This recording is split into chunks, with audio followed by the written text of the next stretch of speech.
over, so it's overall just uninspired. In Silver Lining, you jump around the clouds to collect coins. Not really anything more to it than that. If you like to spend 3 minutes bouncing on clouds, you'd love this one. I don't, however, so it's pretty low on the ranking. In Samurai Smackdown, you walk around hitting bats with A and Goombas with B. This feels like total filler. In House of Booze, you run around collecting coins from the ghosts, and this one could have been a great Pac-Man-like minigame, sparingly using the sprint and maybe even giving you a power-up to let you eat the ghost like Pac-Man. But not only is that just not in this one, but you can also sprint forever, which makes it way too easy. Although it's the best of the bad coin chaos minigames, it's mainly due to the wasted potential. Bombsketball is basketball with a bomb. Cool, I guess, but whoever starts with a bomb will win here like 99% of the time. In Rudder Madness, you tilt your Wiimote to avoid rocks and win the race. This is actually a great idea for a minigame using motion controls. The only problem is it simultaneously goes way too slow, but also ends after like only 4 obstacles. It feels like this minigame was still under development, and then they were just like, oh crap, we gotta ship the game. All right, well, this is what it is. I'm kind of shocked they left this in as is in the final game. Treasure Trawlers is a decently creative premise, but oh my goodness, once again, the controls here really torpedoed this one. You're supposed to drop your claw to pick up fish, but the claw takes like 3 entire seconds to go down, so by the time it reaches the fish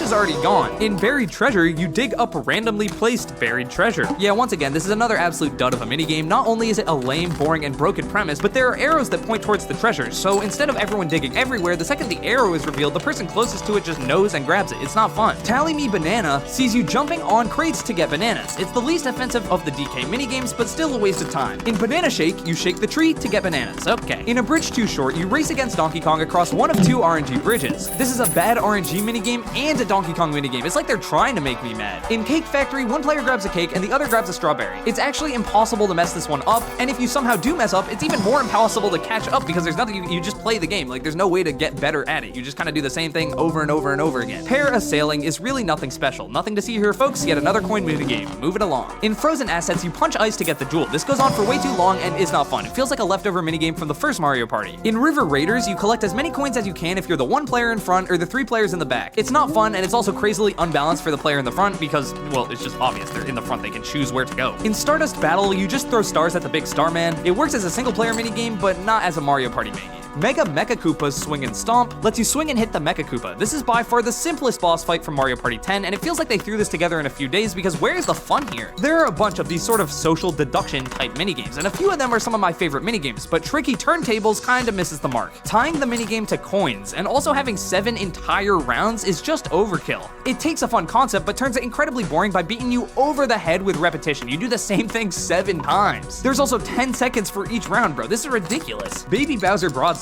makes you hit Baby Bowser in the middle the most. Really just a spamming minigame that's not that fun. Baby Bowser Bonkers sees you hop on the most Baby Bowsers to win. It's pretty straightforward and pretty boring. The movement for the characters is really bad in the older games, so it makes this one just clunky to play. Hammer Chime is the first Mario Party DS boss fight on the list. Some of these are quite fun, but as a whole, I would say they kind of fumble the bag, especially since they're called boss fights and are super hyped up throughout the main campaign. These were one of the first times bosses were introduced to Mario Party, and although there are worse ones in later games, by and large, they improved drastically compared to what we get in Mario Party DS, and I would say Hammer Chime is kinda easily the worst one there. It's literally just Simon Says, but for some reason this is a boss fight? As a regular minigame, it's not horrible, although I'd say a little boring, but as a boss fight, this is a huge letdown and just kinda lame. Hexoskeleton has you running around ground pounding the symbols that are highlighted on your top screen. Yeah, that's about it. Once again, this doesn't deserve the boss fight title at all, as this one will be done in like 15 seconds. In Treasure Dome, you open the chests in the right order before time runs out. This would be fun if it wasn't literally impossible to lose here. If you had to open them in a specific order, this would be fun, but as is, it's like confusingly easy. In Honeycomb Havoc, the idea of hitting the dice on the fly, avoiding the honeycombs is kinda cool, but man, this is a botched idea. You can only hit a 1 or 2, so not only do you get next to no real strategy, but the minigame goes on forever, and when you do get to a part where there is some real strategy, where you can screw over people other than you or just play it safe, make sure you don't get hit, it's so obvious what to do because again, your only options are 1 or 2. It's literally a binary choice. In Throw Me a Bone, you throw a bone to lead your chain chomp to the end. Cool, but ultimately kinda forgettable. Now we're at our first batch of boss battle minigames from Mario Party 9. Now some of these are a lot of fun, using cool mechanics with their respective bosses, but we're still at the start-ish of the video, so these suck. Socket to Lakitu sees you hitting blocks at the right time to send rockets to Lakitu. Would you even know this was technically a boss fight if I didn't tell you? Probably not. Deck Dry Bones sees you picking the right card to score points on Dry Bones. The only good thing about this boss fight is the pun in the title. In Cheep Cheep Shot, you use motion controls to grab shells and hit the Cheep Cheep. It's not horrible, but again, it's just an underwhelming boss fight. In Spike Strike, you choose the right hammer to deflect collect objects back at Spike. This would be a lame minigame, let alone, again, a boss battle. Maybe I'm being harder on these boss battles, but again, if Nintendo says, hey, this is a boss battle, and then it's the same as a normal minigame or even worse, that's gonna impact how I feel when I play it. In Bowser Jr. Breakdown, you roll a dice and hope you land on the number to score points. You could have done infinite more cool things with the Bowser Jr. boss fight, rather than rolling a dice to land on the right space. I feel like we do enough of that in Mario Party as is. Next up, we have Wiggler Bounce. Ground pound the poor, helpless Wiggler, like the horrible person you are. King Boo's puzzle attack is basically Candy Crush. They even included the part from Candy Crush where it's not fun at all. In Diddy's Banana Blast, you shoot out of a barrel to collect bananas. Ugh, I thought we were done with the DK minigames. DK's banana bonus is the exact same thing. Kill me now. In Hammer Drop, you try and collect coins and not get hit by hammers. I really don't enjoy the basic coin minigames like this one. However, Hammer Drop has one positive element. If you somehow fall off, you straight up don't return. It doesn't save this minigame from being mid, but it does separate it from all the other horrible coin minigames. Out of all the ground pound tile minigames, Tile Driver does absolutely nothing to stand out as different. In Hand, Line, and Sinker, you swim away as the 3 fish and avoid being reeled in. It's really hard to win this one as the fish and overall just isn't fun. In Squeaky's Shakedown, you go around whacking all the players with money bags. This is like Squeaky's Showdown from Mario Party 1, only not horrendously mean where you lose all your coins. Cheap Cheap Sweep is a fine enough idea for a minigame, but man, the controls are so slow and sluggish, and I swear the fish sometimes go towards you even when you're flailing your net at them. Just a frustrating minigame. Looking for Love sees you look in the direction of the heart first to get points. Whoa, 8 players. Cool. Don't Look is the exact same thing, but you look away instead, and it also has motion controls. Yeah, I don't think this minigame concept needed to be reused so much, Nintendo. Paratrooper Plunge is nothing special in the coin collecting minigame department. It's cool that you're skydiving while grabbing coins, but the paratroopers hitting you sometimes feels cheap, and where the coins are in relation to where you're falling can feel really weird. Overall, just another mediocre coin minigame. There are a bunch of 1v3 racing minigames. Some of them are even really good, but it was a weird decision to make Filet Relay one of them. Usually, a great 1v3 minigame has skill as the 1 player's obstacle and coordination as the 3 players' obstacles. However, in this one, it's just a button masher for everyone. I guess it's fine, but kinda just a weird premise to make a 1v3 minigame. Ball Volley is like 8-player volleyball. As an 8-player minigame, it looks cool. I mean, grab this one because the gliding mechanics just don't make sense. Nothing wrong with a little Mario Party weirdness, but this one just isn't fun. Mecha March sees you work with a partner to shake your Wiimote to catch Bowser Jr. That about sums it all up. There's really nothing else to say. In Double Pounder, you have to ground pound at the same time to win. If you cannot win this minigame in 30 seconds, I can't help you and God can't either. Treasure Divers sees you dive for treasure and avoid the enemies. It's a fine premise, but ultimately not that fun. Could really use some speed mechanic, or really just anything to spice it up, as all you do is grab a chest, don't get hit by the enemy, and rinse and repeat. Deep Sea Divers is the same as Treasure Divers, but now 2v2. Meh.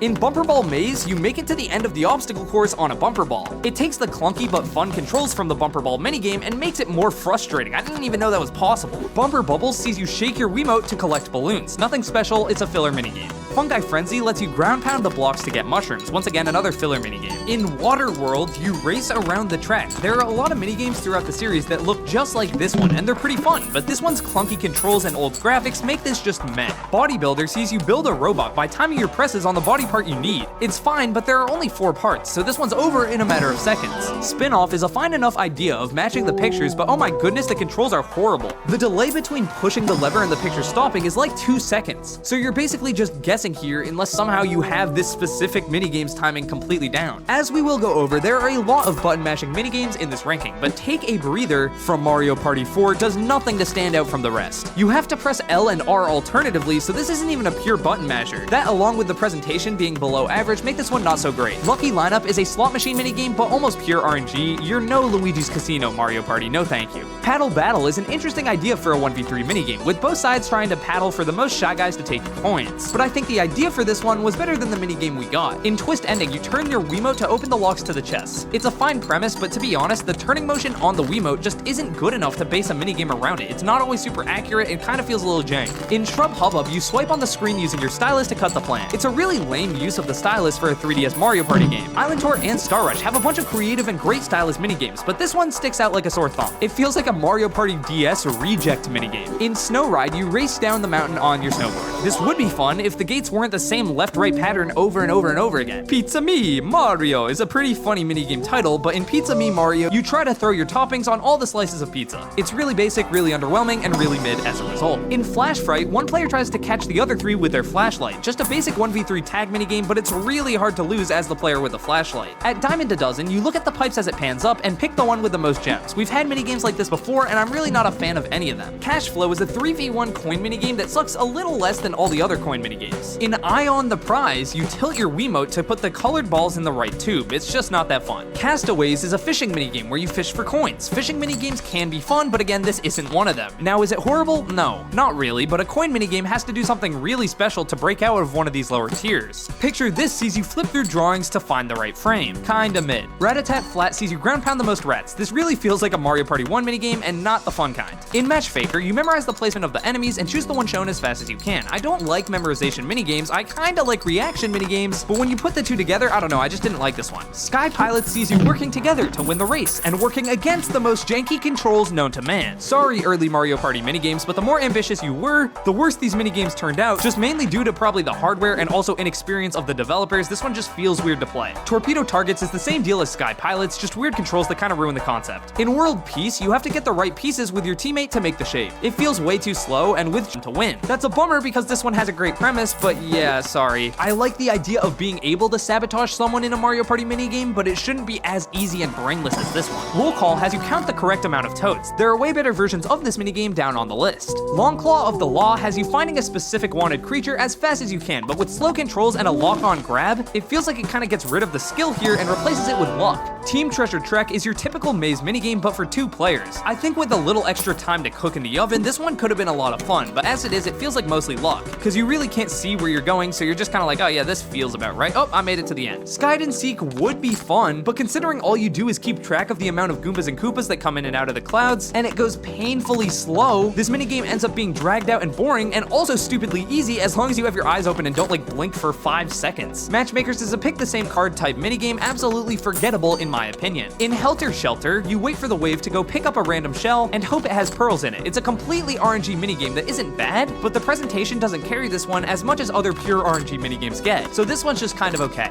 In Winner or Dinner, you grab the coins and don't hit the spikes, another super mid coin minigame. In Bubble Squabble, you keep from touching the bubbles. This would be competitive if you couldn't pop your teammates out of the bubbles, however that one mechanic makes this nearly impossible to win as the player with the bubbles. In Sledge Bros Card Chaos, you pick a card to deal damage to Sledge Bro. A really lame idea for a boss fight. I don't know what this guy has to do with cards, or why they picked cards for his boss fight, but he kind of got the short end of the stick because this is pretty boring. There's not much else to say. Alright, next up we have Tug O' War. It is kind of crazy this one's so low, as it's one of the most iconic minigames ever. However, when the minigame is iconic for injuring players, resulting in a lawsuit where Nintendo had to send out protective gloves, yeah, this one's just kind of meh. It's also like literally impossible without the palm technique, because there's always gonna be one guy who's using it and just destroying their palms for a Mario Party minigame, so whatever. Pedal Power has the same control scheme as Tug of War, although this one wasn't involved in a court case, so I guess I'll put it higher because Mario evaded the law. In Shock Absorbers, you avoid the amps longer than your opponent. Nothing special here. Next up, we have Shock Absorbers. Wait, didn't we just do this one? Yeah, so this is actually unrelated to Shock Absorbers from Mario Party 5, despite having the exact same name and also being on the same console. Instead of being a dual minigame though, this one's an 8-player minigame, and it's a fun idea, but just nothing too special. Mole It sees you hitting more moles than the other team. It's really basic, really forgettable, and once again, really mid. Dark and Crispy has you avoid Bowser in the dark, or supposedly dark. You can still kinda see him. If it wasn't so painfully easy, this one would be fun. Parasol Plummet sees you collecting coins while opening and closing your umbrella. There are plenty of worse coin minigames, but there's also better ones too. Manta Rings is a cool concept where you race to the end with special rings, giving you a speed boost. But if you get ahead in the beginning, you're kinda just set for the rest of the game as you'll hit all the rings first. Also, the bubble rings are always strangely closer than they appear, so sometimes you just straight up miss them. Dart Attack is a simple dart shooting minigame, but you have to scream fire into the microphone to fire the darts. I'm not sure if the microphone jank and delay was intended to make the minigame worse, but